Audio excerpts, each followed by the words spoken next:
Hello, ladies and gentlemen. Thank you for hitting that play button for another episode of the Heady Coleman podcast, where the goal is always to provide you with content to help you discover the right things to be consistent in order to achieve your wins. And I do that of various ways. One is I write a blog, and then I kind of come and sit down in front of the mic and share that blog post with you. But then also I have go-win conversations. And today I have somebody I've been rolling with for a long time, ladies and gentlemen, a very long time. And I'm excited to have this conversation with my man, PJ. PJ, how you living? I'm good, man. Yourself? Man, I'm doing great. It's good. I'm calling you PJ now because, I know you got an official name. Tell the world like the different names and what they mean and how you rolling.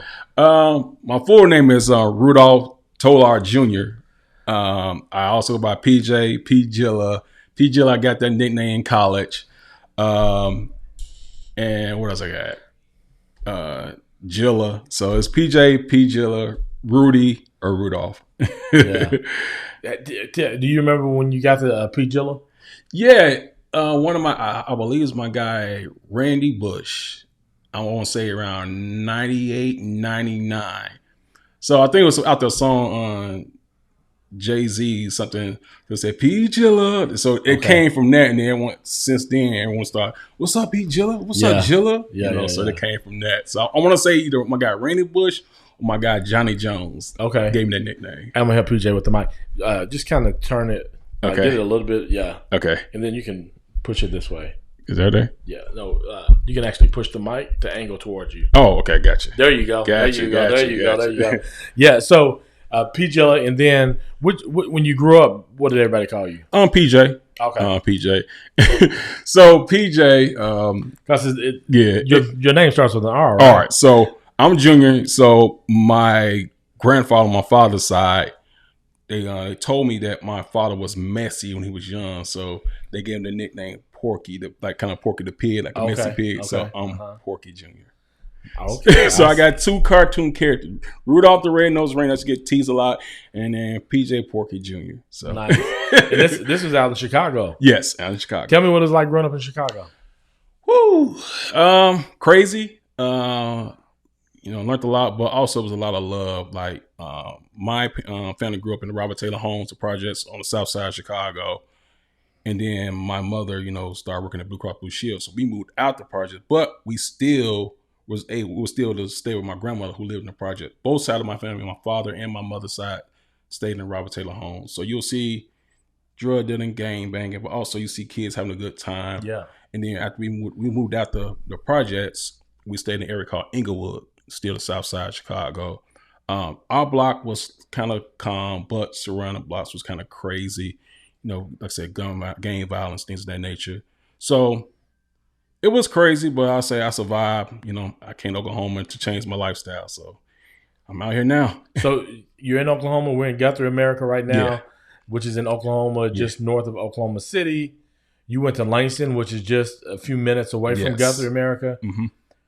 Is that when you transitioned out of Chicago? Yes. How in the world did you end up at Langston University? So in 97, I came out here in 97. So there's a program back in Chicago called Ada S. McKinley. So what they do is they try to place kids, high school kids in Chicago to college outside of Chicago. Yeah. And so we went there. So Langston was on my list. Tennessee State was on my list. Virginia State was on my list. I got accepted to Virginia State. What I told my cousin, who's out here as well, so the first school to pick us together, we going. Oh, okay. And so Langston picked us both. And so we flew out here. And I was just telling my niece why I was coming up here. Like the first town was Guthrie. Yeah, I remember that Dollar Tree down the street. It's got all our college supplies. What's another store? I believe it was another grocery store we went to. Got all my goods, and so Guthrie was the first town that I came before. When I came to Langston to get all my stuff for college. What year was that? This was 97. 90s, man. Wow. This was 97, man. Yeah. So. Came out here, and then it was so crazy when I was driving down 33, and I started seeing all these cows. And I'm like, this is too country for me. I don't know if I could do this. And so somehow my cousin found other guys from Chicago that week, freshman orientation week. I'm looking like, how you know these guys? He just said, oh, I'm from Chicago. And so the first week of Langston, we had a party and we had a fight with some guys from Tulsa. And from that day, I think all the guys from Chicago just bonded together. And to this day, we like brothers to this day. For sure. And I was telling my niece my experience. I cherish my experience at Langston. I love that school so dearly. I have friends from around the world. I became a man out here. Yeah. And I will never take that for granted. So I wholeheartedly embrace my experience and time at Langston. That's good. That's good. So coming from a big city, coming to Langston, small town in the middle of nowhere, like literally, and then in Oklahoma, like Oklahoma's not known as a big city kind of place or whatever. You come to Chicago, you come to Langston, and you're saying at this point you find a community within Langston that kind of transitioned from where you were, and then that kind of gave you this comfortability, this ability to make it through. Did all of them graduate? I'm gonna say not all of them. Yeah. Some did. And it's so crazy that some of the guys from Chicago stayed in Oklahoma. They stayed in Oklahoma City. Okay. And some went back home. Some moved to Tampa. Some moved to Atlanta. But like I said, I ended up staying. I think I came to Oklahoma City around like 03, just to see how the vibe was about. Because when I moved to the city, I was like, it got to be something out here that kind of relate back to Chicago. Because I was into the hip hop scene, and I also discovered you far as the whole Poetry Night. Yeah. And so once I got exposed to that, and I got exposed to like Vernon when they was doing the hip hop shows, JB and them. And so like, okay, it's a hip hop scene, it's an art scene, it's a poetry scene. Okay, I found something that I love to do. Yeah. And that made me more comfortable when I moved to the city. And so I was like, oh, boom. So you find a community within Langston. That was the guys that you rolled down. You all from Chicago. Yeah. Then you had to find another community. Yep. But it was still based around something that you kind of identify with, which was the arts. Yep. Right. And one of those things was We Tell Story. And that was in 2003. Yep. Okay. 2003. And then, so let me go back real quick. So when you transitioned from Chicago to Langston, did you think about even going back? Was there ever? Did. Okay. I did. But when I graduated, I was like, I don't want to go back living with my mom. Because I know that there was certain guys or students, they go back and they stay with their mind. They get stagnant and stuck. I didn't want to do that. So like, after I graduated, I'm going to stay here and figure it out. Because I ended up getting my going for my master's after that. And so I ended up staying, and that was the best decision of my life. I ain't gonna lie. Yeah. Well, because I became more of a man. You know, I struggled after I graduated. I had like multiple temp jobs. I'm like, man, I got an MIS degree. I'm supposed to make some money right now, but I was struggling, man. I'm like, golly. Yeah. And so it grew me up a lot. Yeah. So then I was like, I don't want to be dependent on my mother, so I'm gonna work it out. So that's why I ended up staying. So you got your master's at Langston as well? No, I actually got my master's at University of Phoenix. Okay. Cool. It's in saying computer information systems. Yeah. And so I kept in that whole information technology stuff. Because I was at Langston, my first major was computer science. I couldn't deal with the whole advanced math or programming that much, so I switched to MIS. Oh, okay. And then graduated from that, and then got my master's in kind of the same field. Yeah. Yeah. So what was the difference, do you believe, for the ones who because I'm trying, just in case we got some students getting ready to go into college, just trying to give them a feel of what this looks like. What do you think the difference was between the ones who finished school versus the ones who didn't, as far as your community, those guys that you had originally connected with? I mean, the ones who finished, most guys I know that finished, they in great careers right now. I have a guy, he's in work with Chicago Police Department. I got a guy who's he was doing finance, but now he's also doing real estate investments. One guy, he's a manager. Some guys working at Tinker. One guys are coaches. So there's guys who finish. They know them pretty well. Some guys who also didn't finish. Some are doing well. well, but some feel like they could have done better. Yeah, if they would have finished. Yeah, they would have finished. So why do you think you had the group that did finish versus the ones who didn't? I think it's just a mindset thing, to be honest. Okay. But I was just telling my niece before he came up here, but there are some people that I know that did finish college making more money than the people who did. For sure. Because they mindset, that grit. You know, if they put their mind to something they want to get, they go out there to do it. Because there's a lot of entrepreneurs out here that's don't have degrees. Yeah. And they just doing it because they have that heart and the desire and that passion to do it. Yeah. So I say in this day and age, I mean, college is good.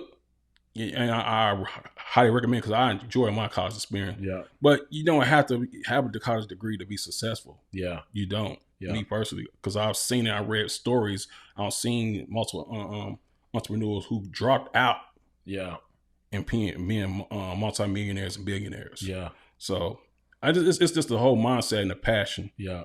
For me, you gotta want it. Yes, there has to be this thing of you gotta want it, or something that's really truly motivating you to show up every day, be in a class, and that setting, that environment. Because sometimes people be like, well, don't go to school party and you're going to flunk it. Yeah. I'm like, my friend, like, everybody was kicking it. Yes. Even the ones who graduated. Even the one that graduated. Because I ain't going to lie. Like, I didn't finish on time. I still graduated. But my guy, he's in Tampa. He doing all type of bad stuff.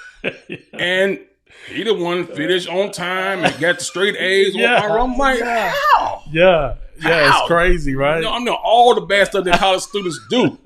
And he finished on time and got straight A's. I'm like, but it's that he wanted it. Yeah. And he had the mindset. Yeah. He said, I'm still going to compete.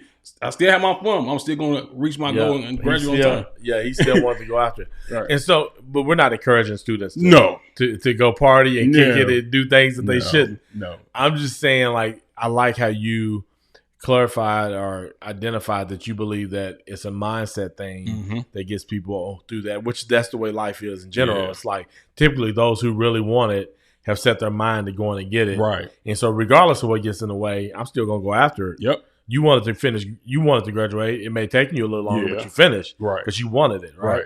And then you went and got your master's. Yep. So I just wanted to make sure, I just want college students to kind of hear, like, and you also saying some who didn't finish still have done well for themselves. Yeah.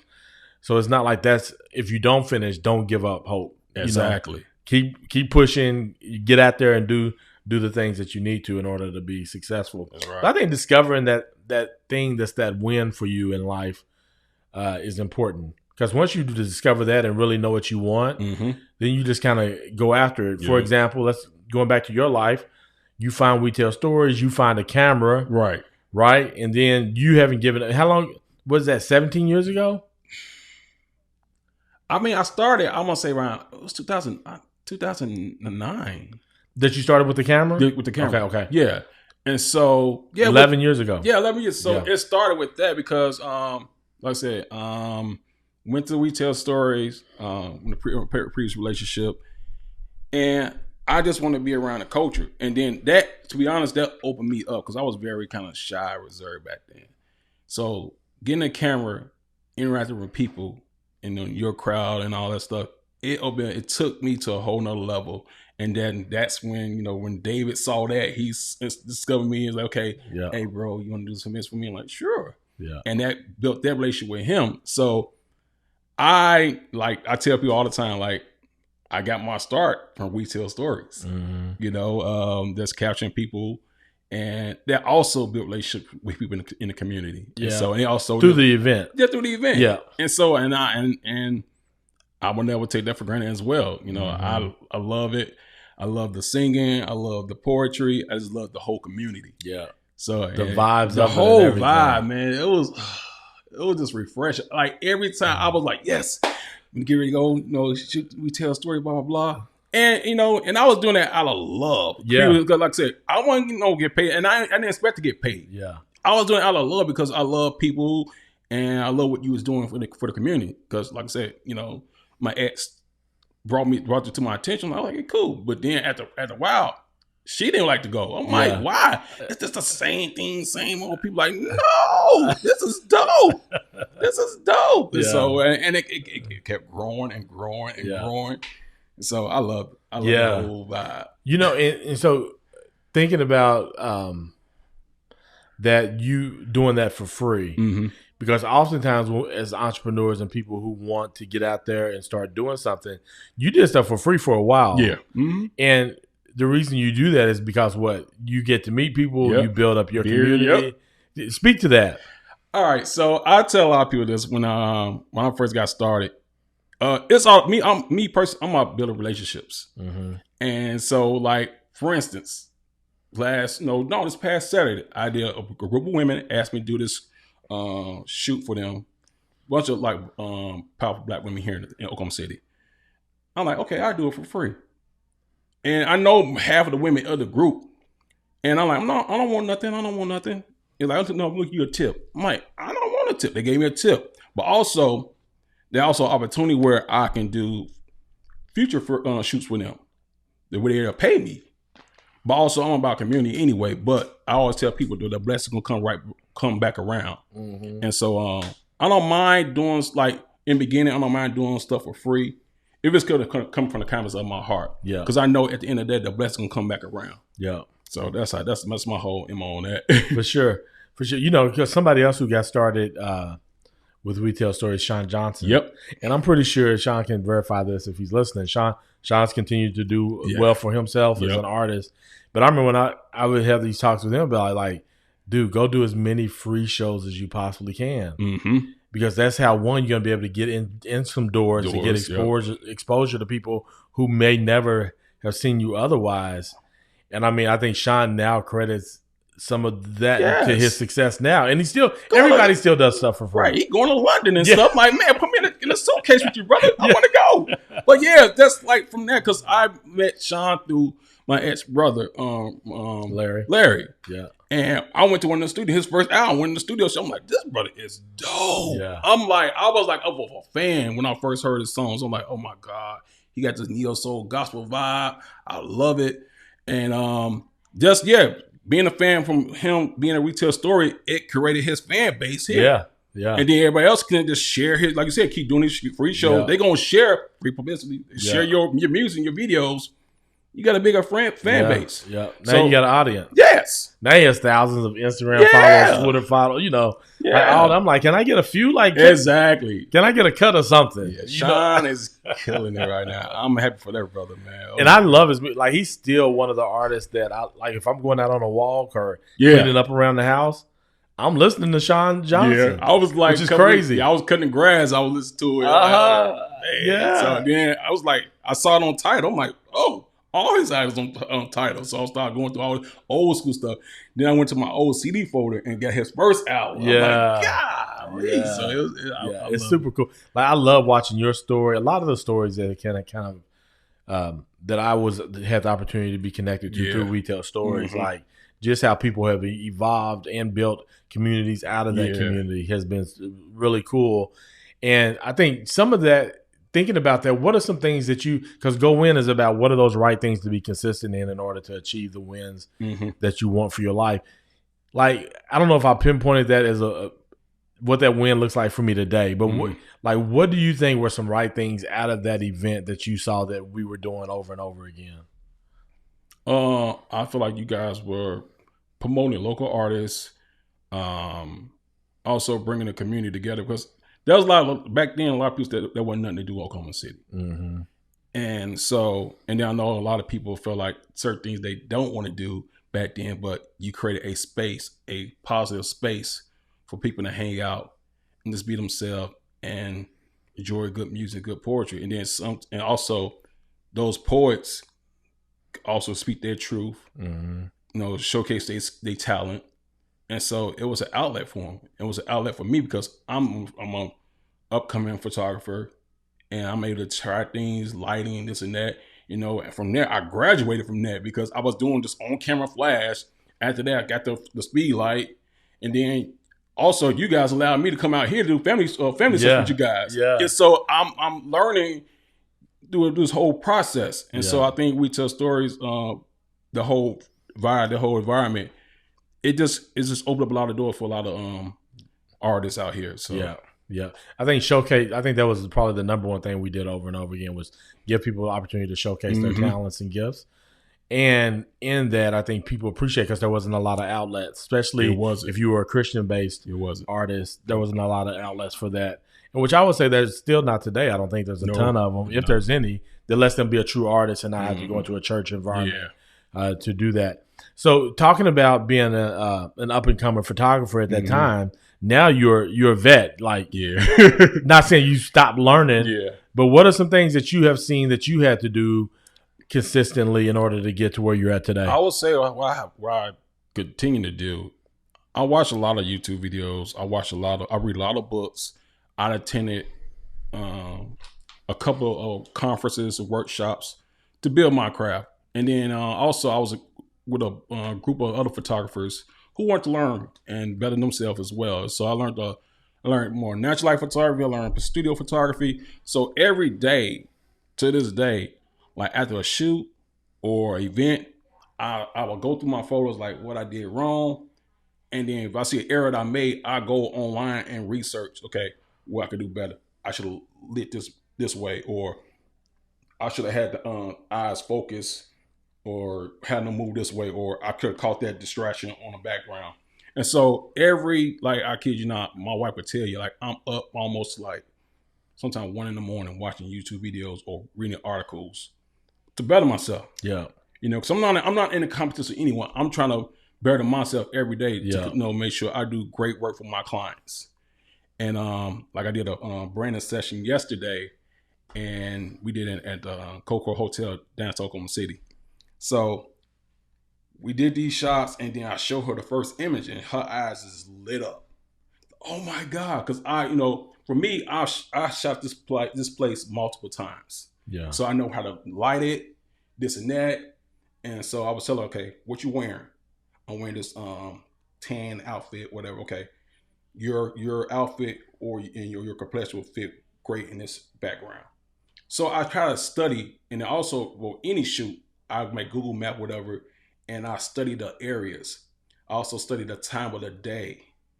And so I just go all out, and I study like Nigerian photographers. I study Russian photographers. I study Asian photographers. I'm sorry, and Asian photographers. And so I try to better myself every chance I get. Yeah, to be better, and also just to be a great service of my clients. Yeah, so that's cool. Talking about clients, like, how do you cultivate a client relationship to where, and it's not that you intentionally want to do this, but what do you think some things that you're doing to make your client say, hey, go to PJ? Be honest, it's been more referrals. Like, I'm going to say about 90% of my clients has been off referrals. Yeah. Because someone else had a good experience, or someone seen my work, my quality of work. But also, number one thing I'm hearing from other people is my character. They respect my character. They know I'm a good dude, and I'm well respected in the city. Yeah. And so my name is my name. So I try to keep it that way. If I made a mistake or something, I try to correct it. Have I dropped the balls on certain things? Yes, I have. Yeah. I try to fix it, and also keep that interaction. For instance, a client that she want to, I had the whole concept of everything for a shoot, but she didn't want to do it for some reason. Yeah. And so I gave her, her money, some partial of her money back because it was non-refundable. But I'm like, you know what? I understand. But I still want to keep this same relationship with her. Yeah. And so she could go back and say, I had this positive relationship with PJ. And either I didn't book with him, I just like what he did, how he handled business. For sure. Of nature. So other than that, I mean, I just like have a positive name in the city, and also want to be known for not being that type of photographer that get over people, price gouging them and all that stuff. I want to be known as I create quality images. Also, I don't just take pictures. If it's someone a professional and they have the services, I'm also going to promote their business as well. Yeah. I don't just be selling like, okay, you do real estate. When I make a post, I say, hey, this person do real estate, check them out. Or someone selling t-shirts, check this person out. You know, I try to show love and respect to other people. So, man, that's cool. And so talking about, because I know that people who are having to service clients, sometimes clients aren't the easiest. Yeah. Right. They can be very challenged, especially in your, like, talking about, I could not be a photographer because I've dealt with people and they can be super picky. And, you know, how do you go about dealing with challenging clients, for lack of a better word? We love our clients, but they can be picky. I mean, yeah. I still try to be a professional at the end of the day. Yeah, there's some that's like super picky, you know, or they want to go overboard with the editing. Like, can you make me super, super small? Yeah. You know, like, I'm not a magician. I can't, you know, I do my best. You know? Without making you look like a clown, right? Yeah. So, but I would say only have maybe 1 or 2 challenging clients, me personally. Yeah. You know, and if it's something I can't do, I can't do it. Something I can, I'm going to try my best to, you know, whatever they need or they need to do touch up here and there, or, you know, can you retake this? Because there was a client where we did a shoot and their kid kept running around. I can't control that. That's your kid. Yeah. I tell them, you know, hey, look here, look here, look here. Yeah. They moving around. So she didn't like that. So, okay, this is also a loyal client as well. So I'm going to go all out for my loyal clients as well. For sure. And so we actually went to her home and did more photos, and she enjoyed that. And then she sent me a Christmas card and everything. And so I won't say that was difficult. I mean, it was difficult because kids, they could get crazy. Yeah. But in that, I try to accommodate them the best way I can. And I don't mind doing it. Because my wife like, you be doing too much. I'm like, it's just me. Yeah. You know, but I haven't had like a crazy customer. Yeah. You know, but other than that, I just try to accommodate as much as I can. That's good. No, I like that. That's a great answer to just say, hey, within the challenges, how can I accommodate them, right? Because everybody in life, marriage, whatever, work, you're going to have these challenging relationships. You don't bail on them. Right. You try to compromise, communicate. Yep. And then that way it can be a win for both of you. Make the adjustment. Now you get a Christmas card, right? They got great photos. Right. And then they returning clients, like hire you every year. So that's why I try to, like, especially for the loyal clients, I try to go above and beyond for them. And also new clients as well. But for the loyal clients that hire me every year, I try to go above and beyond. That's good. So that's good. So tell me what's next for you in photography. Where you headed? What's the dream? Okay, so next for me, I want to do a little bit more. I know a lot of people see me doing portraits and events. So I do want to get into a little bit more of the real estate photography. I have done a little bit, do more real estate photography, product photography, and food photography. Okay. I want to add those in my, in my services. Also, I might dib into the videography. I've been pushing that back for years. Everyone's like, you do videography? I'm like, nah, but I know a couple of videographers I know that's their passion. Yeah, they do that. But I just bought a gimbal, and so I'm gonna put that to work. I'm gonna buy a drone, so I gotta put that to work. Yeah, and so that's the next way as far as in photography, because as you can tell, due to COVID, all my events are got. Yeah. Yeah. All my event gigs are gone. Yeah. And so by the grace of God, I'll still be able to do portraits. Yeah. And so, but I do want to have real estate photography, the food photography, and I think a little bit, I'm going to go towards more commercial. We work with big brands. Okay. And so, because big brands, tell us what big brands are. Big brands like, for like the Coca-Colas, the AT&T, doing commercial work like that. Okay. Where they hire you in to do a campaign, a marketing campaign, and you work with a creative director, and you guys come up with this concept, and they use it for marketing, things of that nature. So that's more commercial photography. So I've been studying that as well. I study a lot of different styles of photography, but I think that's the lane I'm gonna get into next. Yeah. So it sounds like you're very detailed, like you're learning a bunch. Mm-hmm. Do you have you thought about doing a YouTube channel and teaching people? I thought about it, but I still got to figure out how I wanted to launch that, because another peer of mine, she said the same thing. Like, we should start doing YouTube videos or teaching or having workshops. I mentor other photographers as well. Yeah. And I thought about maybe doing a workshop just to get a vibe. Yeah, yeah. And how they receive it. I mean, it's just a thought. Yeah, I haven't, we'll see. So as a photographer though, how has cell phones like hurt you as a business, or do you just love it and just kind of buy into it and incorporate that? What does that look like for you? Like, I hear some photographers kind of like cell phones. I mean, you can't help it. Technology, like these new iPhones, and the megapixels and the quality is like, golly. Yeah. I mean, at the end of the day, people gonna take pictures on their phone regardless. Yeah. There's actually a brother in Oklahoma. He's doing pretty well with doing cell phone photography, and so he's doing pretty well for himself. And so I can't, knock it. I just worry about what I do and gravitate to the clients that love my work. That's good. Yeah. That's pretty much, because you will always need a photographer, especially if you're trying to really capture something. Talking about partnering with brands and things of that nature, it's definitely going to be somebody that they will have this expectation with, that he or she walks in with a camera and not a cell phone. However, like you said, there are some people who have made a niche for themselves, but it's very niche to just be rocking a cell phone and grow a business with it. So that's cool, man. How can people find you?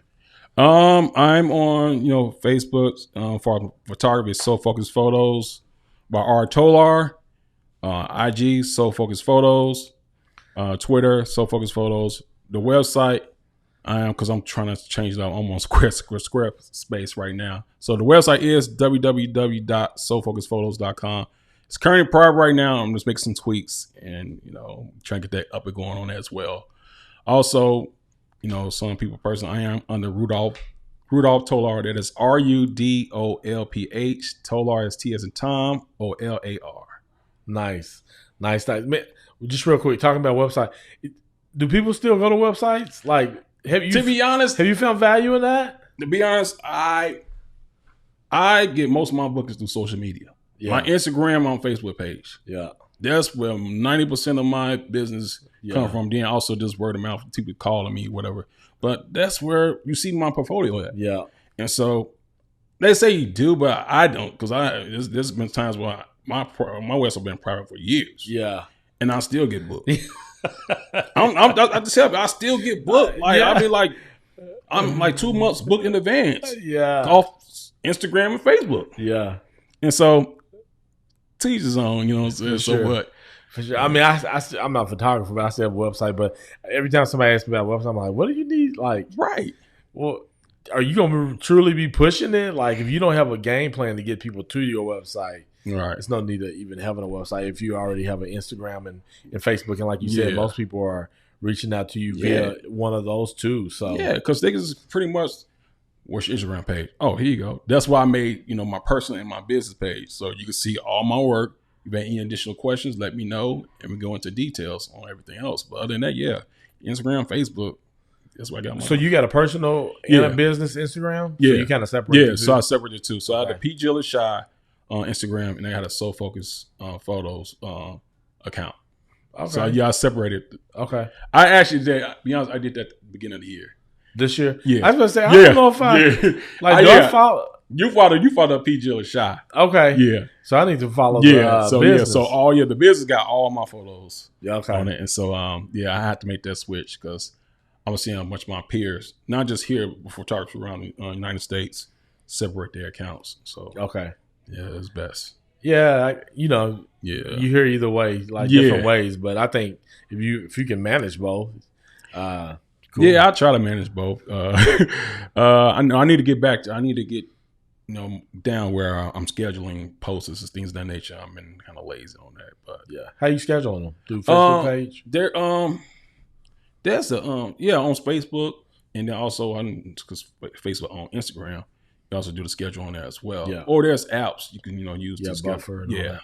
Yeah. So I think now it's probably just be best to use Facebook to schedule through Instagram. Yeah, Facebook's probably gonna favor that more so than I've just heard different things. I use Buffer quite a bit, but I've heard that they kind of hold that against you and maybe not put you in as many feeds. Wow, I didn't know that. Yeah, Wow. Yeah, that's what I'm saying. Like, use the Facebook scheduler because they're really ramping that up and making it really robust, and so it's probably because that's what they want you to go through. Yeah, that's crazy because I post the ad. I purchased an ad from this last engagement shoot I did a while back, and I have about 300 something likes off the pictures. I'm like, man. Yeah. Then also, I didn't even post the ad on Facebook. Like I said, I know they own my Facebook on Instagram, but on my Facebook business page, that jumped because it was at like maybe like 30 to 50 likes. Yeah, that jumped to almost 100 something likes on Facebook. I'm like, wow. Yeah. Okay, so they want you to come back. Yeah, you know, they want you to put $5 and $10. Yeah, I mean, you think you got billions of people? You get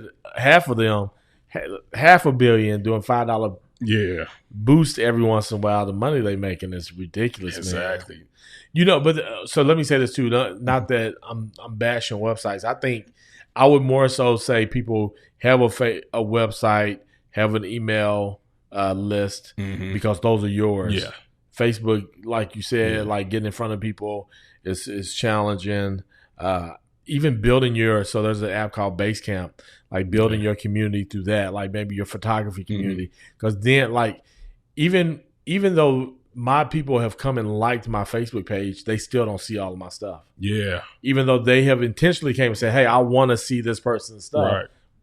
Facebook still done it because it's a bit, and I respect them for it. Like that's true. Yeah, that's how it was. Like on my Facebook page, I'm like, I know back in the days, a lot of my people see my posts, but now, no, man, and I mean, I got a few thousand, and people don't.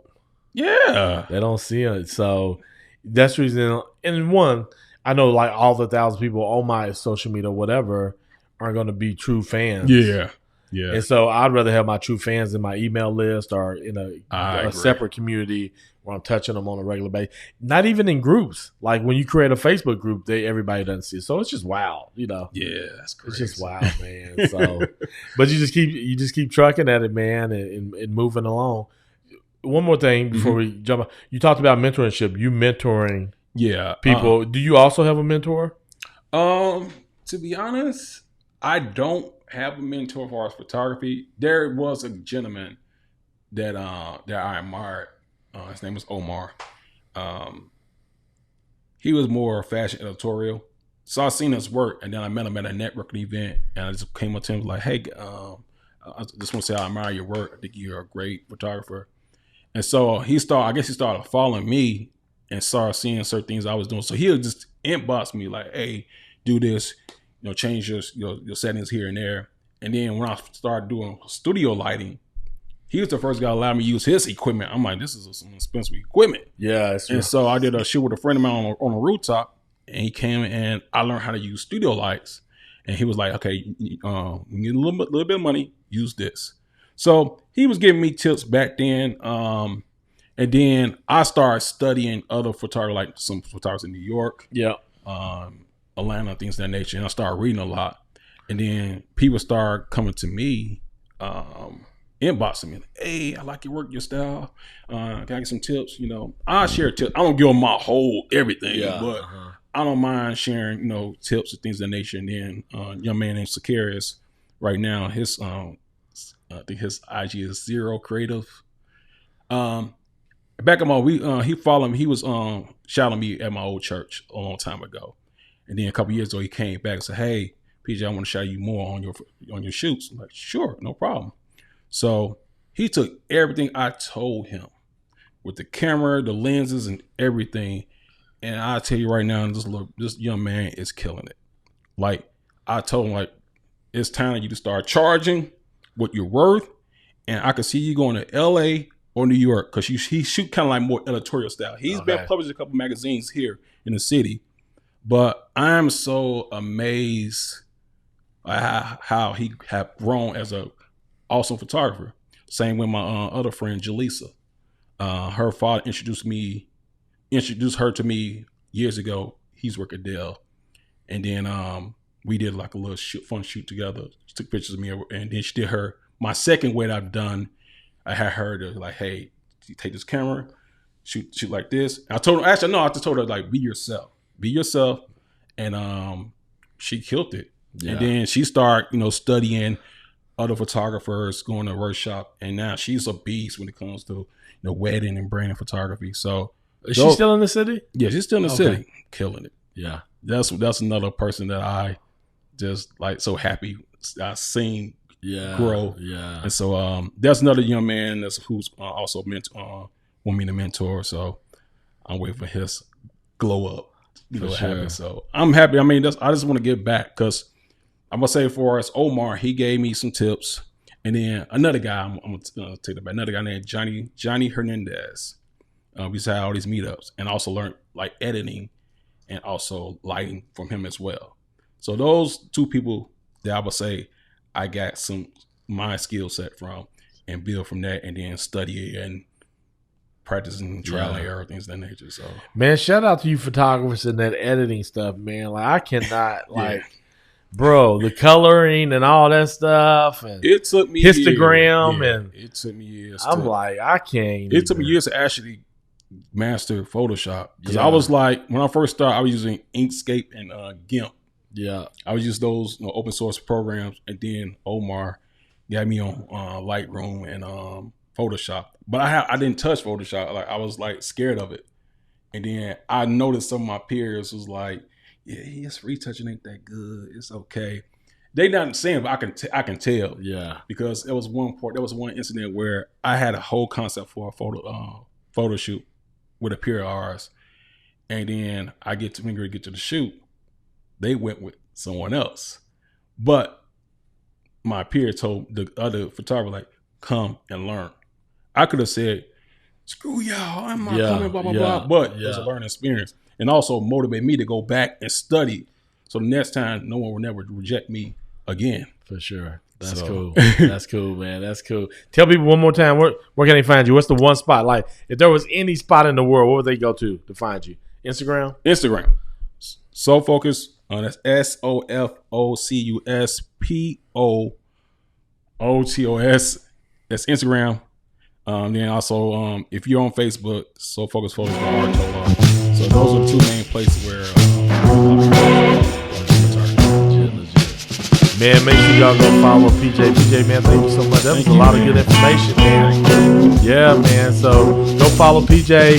I'm excited about where he's headed in his business and in his life. Ladies and gentlemen, as always, thank you again for hitting that play button. As always.